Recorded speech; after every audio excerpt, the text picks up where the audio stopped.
has created mankind to be His servants and to represent Him. We're asking our Shaykh, inshallah, to send us something that is going to benefit us. Because this is a sohbat. Holy Prophet ﷺ is saying, Deen nasihat. Deen, religion, it is advice. And Shahin Naqshbandi, the peer of our tariqat, is saying, prophets, they give advice. We are not prophets. Understand their adab. It says, we give sohbat, association. In the association now, the holy ones, they may give us ammunition in how to fight against, first to our ego. First to our ego. To the shaitan that is inside and outside. To our dunya, to our desire. To fight against batil. And to live in that fight. Not to fight sometimes, and sometimes you say, I'm just going to relax. Because shaitan never stops relaxing. For 1 second since that time, in pre-eternity, when Allah giving him the order to make prostration to Adam alayhi salam, meaning to all of us, because we were that time present in Adam alayhi salam. He never stopped for 1 second to rest. So if the batil is not stopping, haq definitely must not stop and should not stop.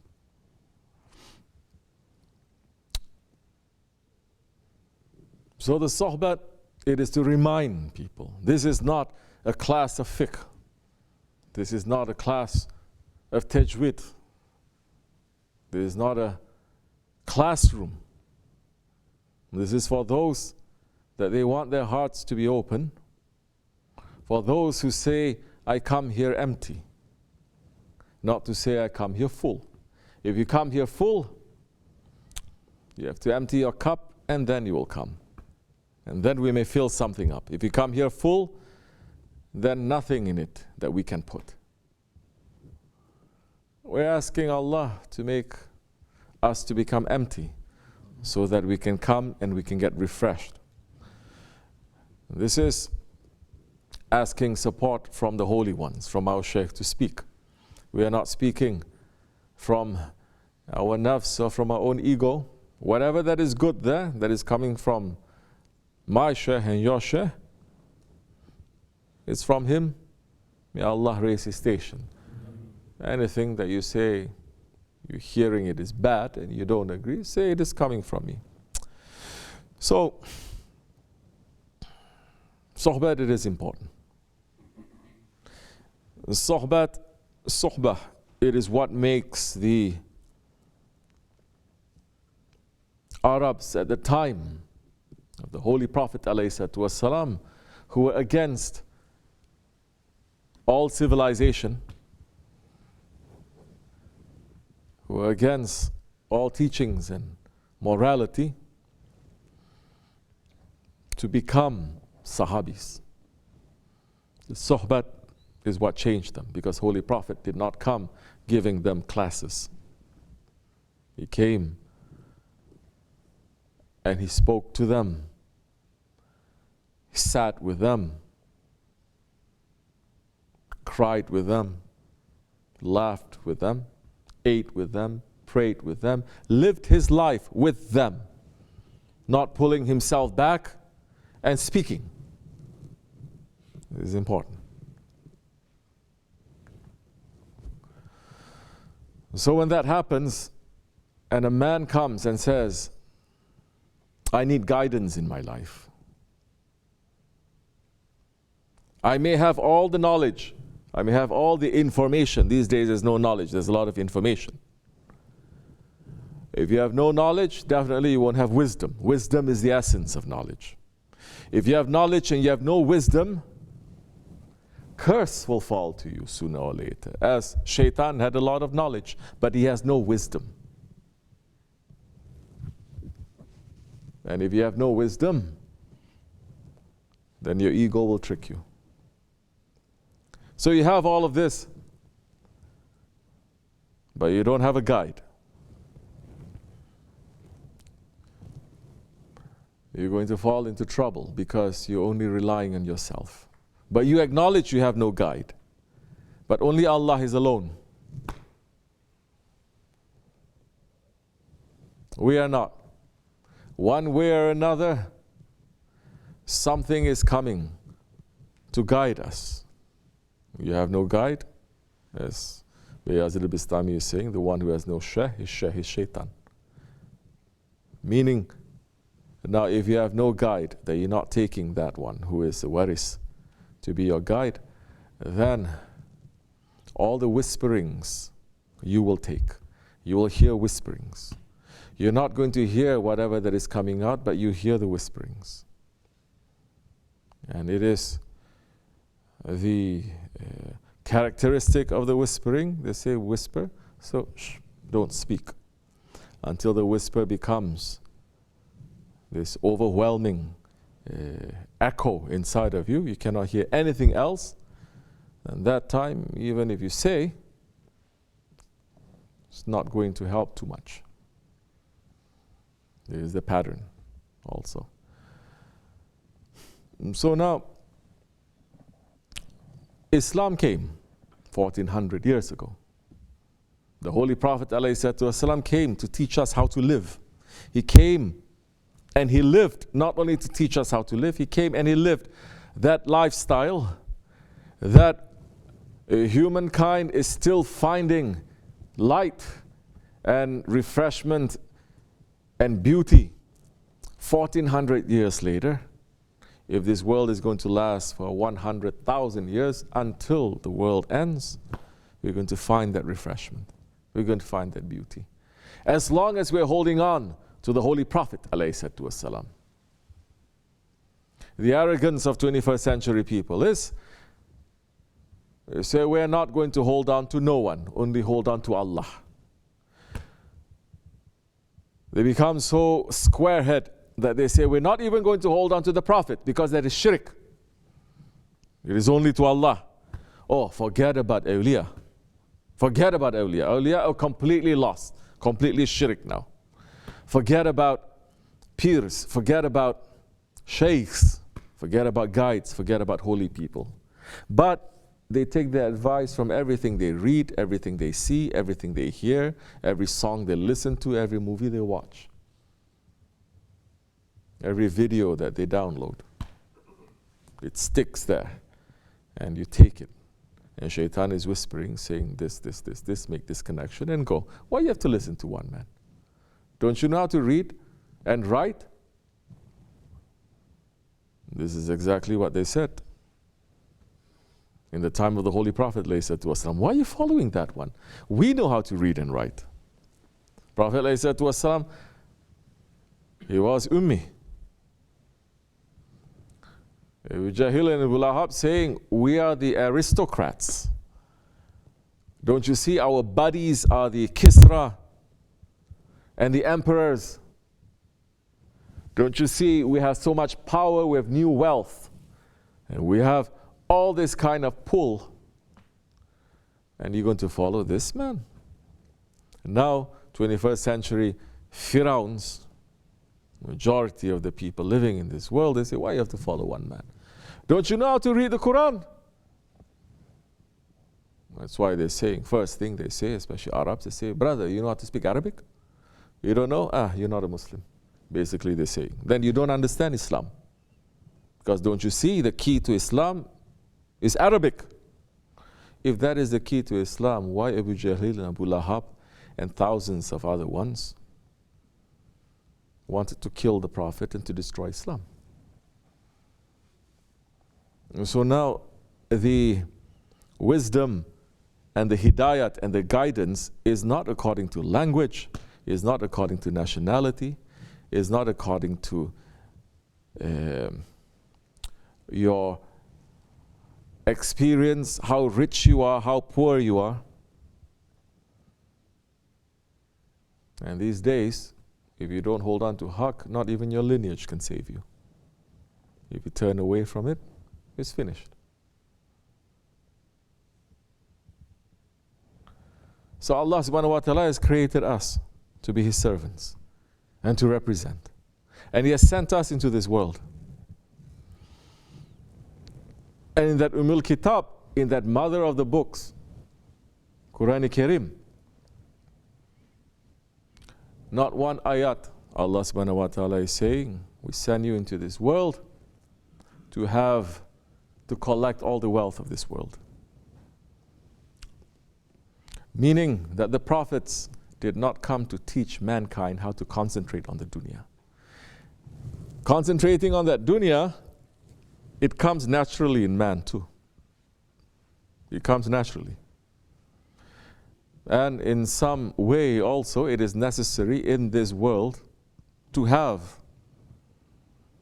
your nafs, your desires. To have that. But not to have it to sit on top of you. Shaykh Maulana Shaykh Effendi is saying, if it's not for the unbelievers, the believers will still be living in caves. I'm talking about people who are completely connected to the Akhirat. I'm not talking about Muslims or non-Muslims. Because when it comes to civilization also, right up till the, let's say, 1700s, 1800s, the Muslims were leading the way in every field. It wasn't until the West started to rise and colonialism started to spread itself and industrial revolution, technology start to take root and turn people's lives upside down. Capitalism putting its flag there, and the fall of the monarchy and the rise of they're saying, how we say, the rise of popular rule, when the feet is choosing the head. Until that time, Islam has always led the way of civilization of this world. Which means now, it fits now. Holy Prophet ﷺ one time, he was gathering with his Sahabi Kiram, and he told his Sahabis, now, turn around. They turned around. And he said, do you see your shadow? He says, yes, Ya Rasulullah. Now run and chase it until you catch it. They start running, top speed, right away. They didn't question. They didn't say, I can never do this. Is this a trick? Is this a joke? Is this? They ran. They didn't criticize. They ran. And then Prophet says, stop. Now turn around and face me, he's saying. Now run towards me. They started running towards the Prophet ﷺ. The Prophet says, stop. Is your shadow following you? They said, yes. I said, that is dunya. The shadow is the dunya. As long as you're running after Allah subhanahu wa ta'ala, this dunya will run after you. If you're running towards the dunya, you will never catch the dunya.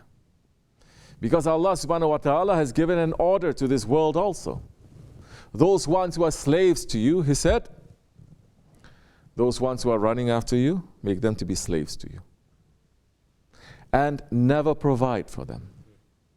Meaning, it doesn't mean you're not going to be billionaires or trillionaires. It means never put satisfaction in their hearts and peace in their hearts. Never let them to smell the paradise. Those who are running after you. But those ones who are running after me, He says, is His obligation now for you to run after them, to provide for them. Those who are running after you, don't give anything to them. Those who are running away from you to me, now it is your duty to serve them. You live by your faith, you will see how your rizq is coming through every way. It takes some belief, because especially in this 21st century, it becomes so materialistic that we say, how are we going to live? If you don't do this, this is not going to happen. You don't do this, this is not going to happen. You even think how you came into this world? How you came into this world, male or female? Did you choose? Did we make a deal with Allah? No. So now Allah subhanahu wa ta'ala sent us into this world to become His Khalifa, to know Him, to know ourselves, to know Him, and to return back to Him the way that He has created us, in ahsani taqwim, in the most perfect form. The prophets came to teach mankind and to remind mankind, we are created in ahsani taqwim. We are created in the most perfect form, because every child that is born into this world is born in submission, in purity, a Muslim. And if he dies before the age of maturity, where he is not responsible, he will enter directly to paradise. And our aim is to return to Allah in ahsani taqwim, in the most perfect form. If we don't return to Allah clean, the grave is going to clean us. The ground, you know, Shavani says, you know why they call it the ground? Because it grinds you. Every day we're hearing, say we have to do some renovation in this masjid. They open it up, they dig a grave, and they see, oh, this man was buried 20 years ago. He's still fresh. There's nice smell coming out from him. They dig another place. They say, this woman buried 13 years ago. It's the same, 1 year ago, continuously now in Islam. In fact, I was just remembering a riwayat when one of the earlier sultans was expanding the Masjid al-Nabawi, the Prophet's mosque, and he was expanding the area of the chambers of the Prophet, ﷺ. This is also a big sickness also in people, especially for those ones who are saying we are Ahli Sunnat, Ahli Tasawwuf also, because they are rushing for the Prophet ﷺ, but they are disrespecting Hazrat Abu Bakr, who's buried right next to him, and Hazrat Umar. How many you think they're going to? But when the Sultan was expanding and they had to break the walls, there was the rooms that he was there. Of course, Hazrat Umar bought the plot from who? Yeah. Hazrat Aisha gave it, not bought like that, but gave it to him. And they were digging close, and they're digging the foundation. And when they dug the foundation, this was, I'm talking hundreds of years later, I forget which sultan it was. They dug and it was too close, and the foot of Hazrat Umar was exposed. Hundreds of years later, can you imagine how blessed it is just to see the foot of Hazrat Umar? And then they cover it. So now, those ones who clean themselves before they enter into the grave, it is forbidden for the earth now to touch them. The bodies of the prophets and the bodies of the saints. Forbidden, because they go away clean. When they are entering into that clean, that world clean, they will get up clean. They will cross the Sirat clean. And they will be with their Lord clean. If you're not cleaning yourself in this world, the first trouble is the grave. And that grave,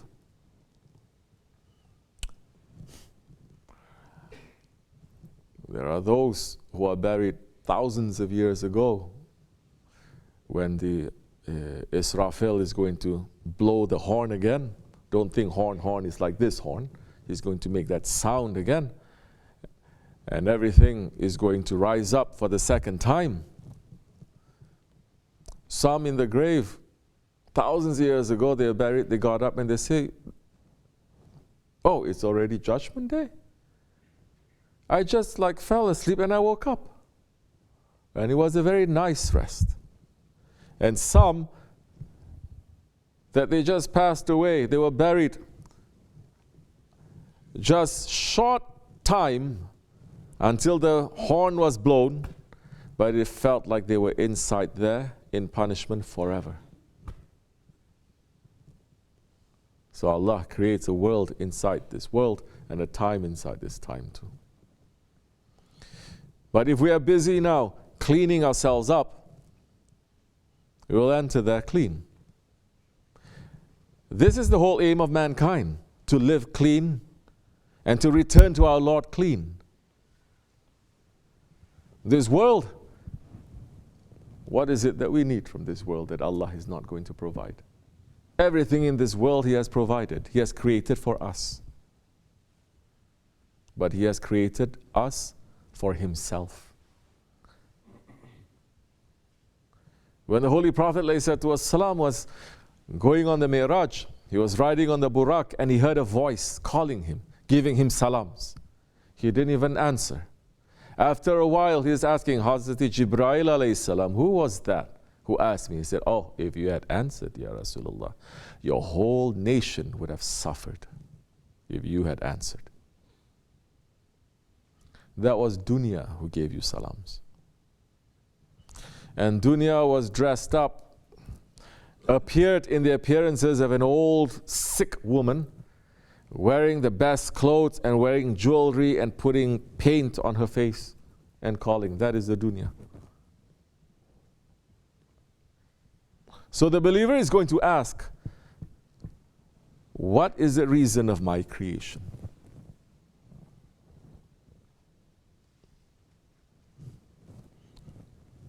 And he's going to hold on to the answer that the Creator has given, not his own answer or anyone else's answer. So the civilization, if we're talking about Islamic civilization, it is different. If you're talking about the civilization of people of high ruhaniyat, it is completely different now. Very rare you're going to find, let's say in Islamic history, in Islamic civilization, where, I was going to say balance, but it's not balance, where it is the ruhaniyat that is motorizing and giving power to the physical civilization. Are you understanding what I'm saying? High civilization came after the Holy Prophet ﷺ passed. They entered into Khulafa Rashidin, still just laying the foundations. Enter into, straight away, it was the golden age. The Umayyas were ruling. Straight away it was the golden age. And there was high civilization that the world had never seen before. And don't look down. That empire was huge. That empire was collecting lands and peoples and knowledges and civilizations of thousands of years ago. They were studying all those civilizations and they were taking the best and they were using it. It was an Islamic ruling empire. But what was motorizing it was not ruhaniyat, was not spirituality so much. So even when Damascus, it was shiny, only after less than 200 years, the Umayyas, they were knocked down by the Abbasis and they were punished heavily. They were punished very, very, very heavily. Those ones who were buried, they did not escape too. Those Abbasis saying, we're going to bring back justice because these are the ones like this or like that. Not every one of them, but some of them. They were doing things that is not so good, running after to finish the Ahlul Bayt. Now they are being used now. They say, we're going to dig all of them up and we're going to burn their bodies. Those ones who are alive, we're going to kill every single one of them. All of them, this Umayyas would have completely finished. But one escaped to Spain. At that time, Spain was also including Portugal, that whole Iberian Peninsula. If not, if he was finished, the whole lineage would have finished also. Abbasis then moved the capital to Baghdad. They built a civilization that was even much better, even much bigger, even more beautiful, even more advanced. Not only compared to the rest of the world and Europe, east, west, north, and south, but also compared to their own Muslims, the Umayyads. But when it wasn't completely supported by ruhaniyat, spirituality, Allah will send another punishment to them. And the punishment happened. Baghdad. Now, understand Baghdad. The Mongols, they came and they made a big smack to the Muslims. They almost destroyed the Khilafat. They burnt the libraries. The whole civilization was lost. Muslims today who are still saying, oh, our lost civilization, and they trace back to that time, saying we had so much this, so much that. But you're missing the point. This is still, this kind of civilization, when it's not supported by spirituality, by ruhaniyat, it is still what? It is still dunya. Yes, Islamic rule, better than anything, but it is still dunya. And if you are running after the dunya will run away from you.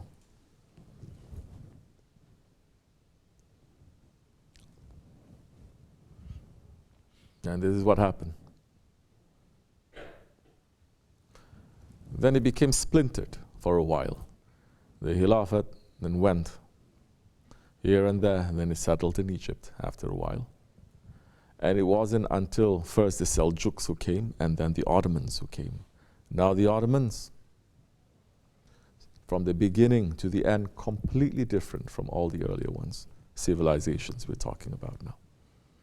Because Sultan Mehmed Fatihan, the first, let's say, Ottoman Sultan who conquered Istanbul, Constantinople at that time, he was a Naqshbandi. He had a sheikh. If you go back all the way back to the founder of the Ottoman dynasty also, Osman Ghazi, he had a sheikh.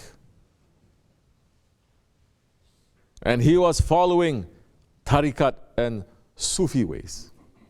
Continuously, every sultan, Ottoman sultan, until the last sultan, Sultan Abdul Hamid Khan, Jannat Mekan, the one who was ruling, he had a sheikh.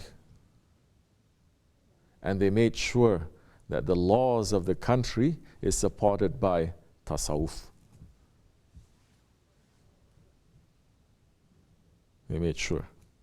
Now you see, now tasawwuf, Sufism, started to rain down on the people. And up till today, even when you have in those areas where they say, no, we are not this, we are not this, we are secular, we are atheists, we're this and that, you still see their practices, their personal habits is from tasawwuf, is from sunnat, but they don't know. Because it's so much in their DNA for over 700 years. This is what makes it very singular.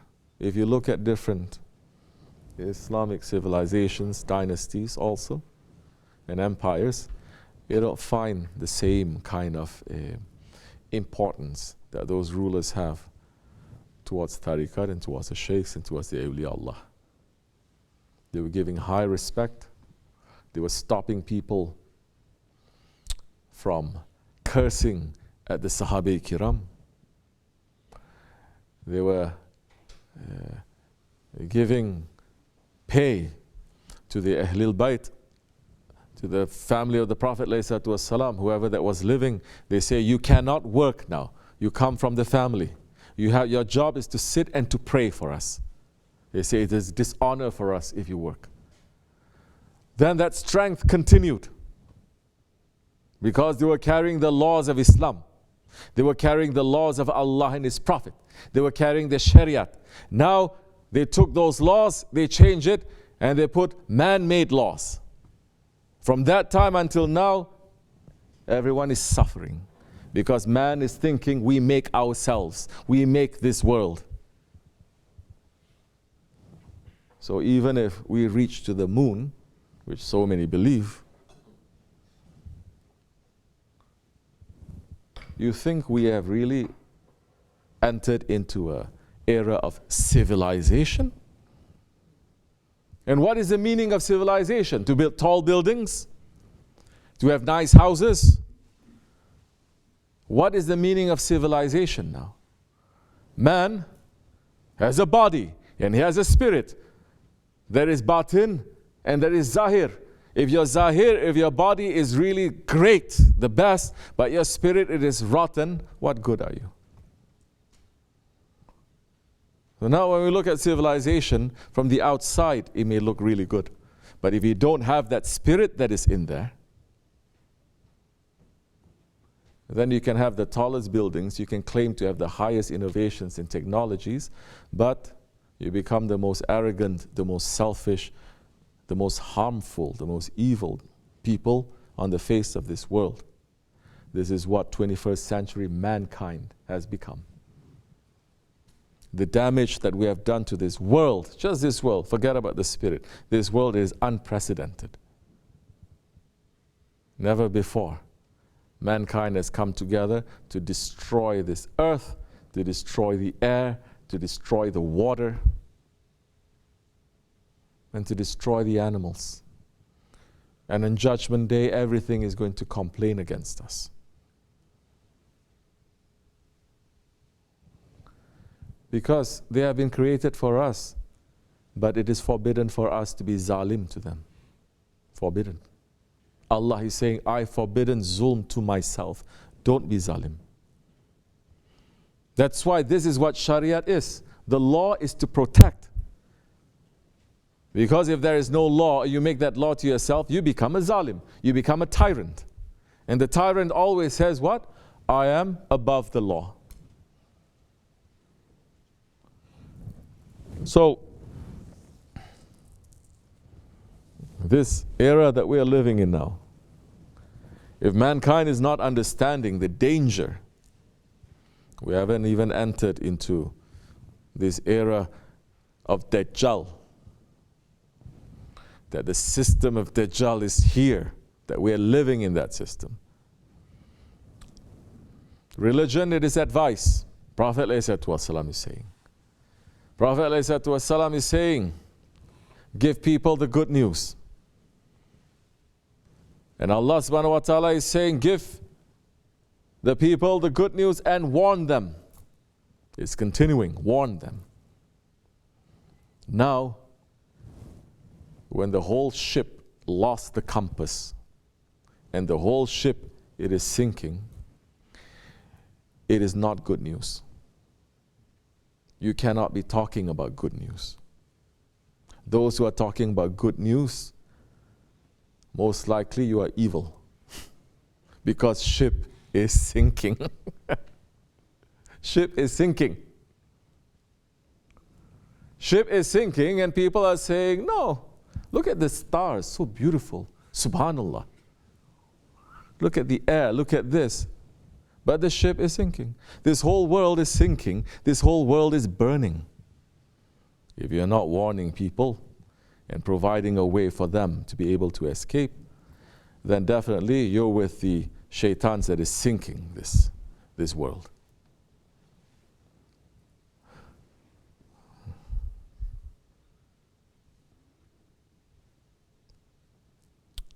We are not the only world. There are thousands of worlds. There are untold worlds. But what Allah has given us, it is irreplaceable, which is the spirit.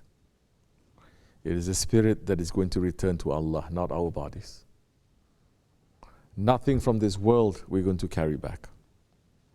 Nothing, that's why in Islam, nothing from this world should enter into the grave. Don't make any pretense. Don't be like Firaun. They enter into the grave and want to bring everything from their own houses into the grave also. They make their wives to They killed their wives, they put it there, they even put servants there. They put their cats and their dogs there also.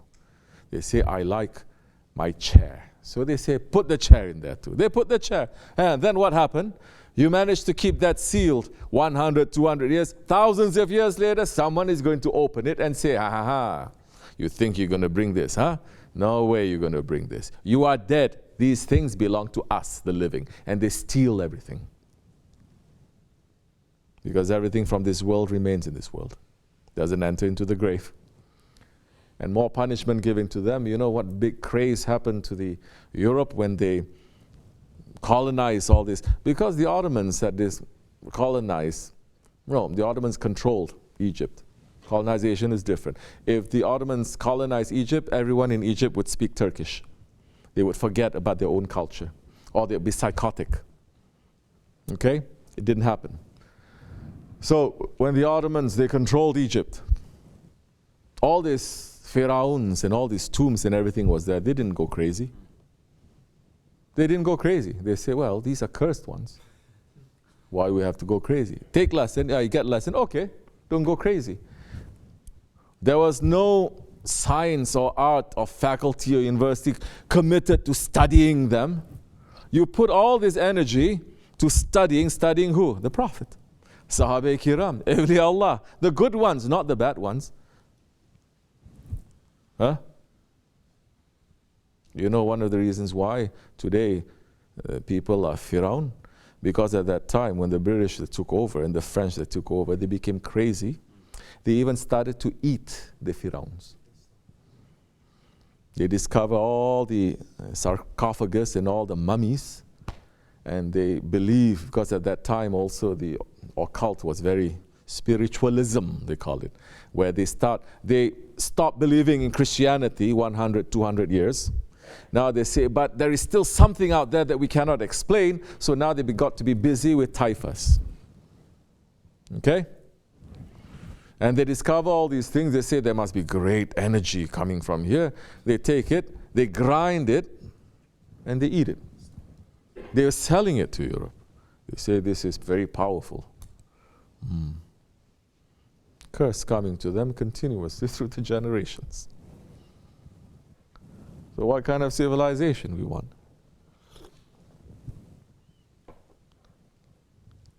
Allah subhanahu wa ta'ala is saying what about this dunya? Let's not forget, this dunya still has a creator, still has an owner. What is the owner saying? We are not the owners of this world. We are not owners of this world. We are the guests coming. This is just temporary. We're coming and we're passing. This world still has an owner, it's Allah. This world still has a creator that has never changed.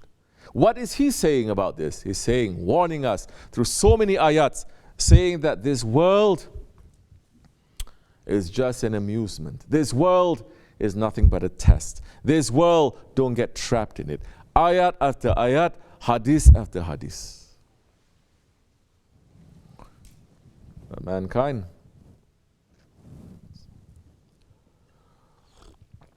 when he is forgetting his Lord, he starts thinking that he is Lord.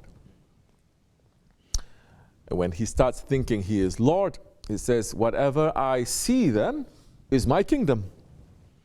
And then after they get bored with what they see, they say, what about up there? Also my kingdom, like Nemrut.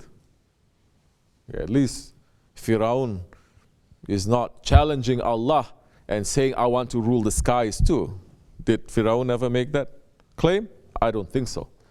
But Nemrut became so Nemrut that he is saying, this world is not enough for me. I want to rule the skies now. Because before, in Ibrahim alayhi salam coming to him and say, stop all this foolishness. Return to your Lord. Return to your Creator.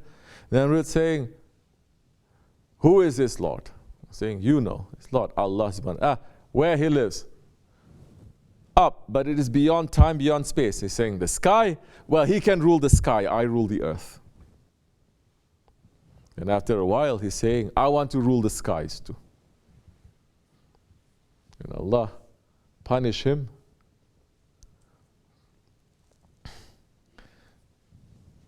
And his people from creatures that came from the earth and they fly through the sky.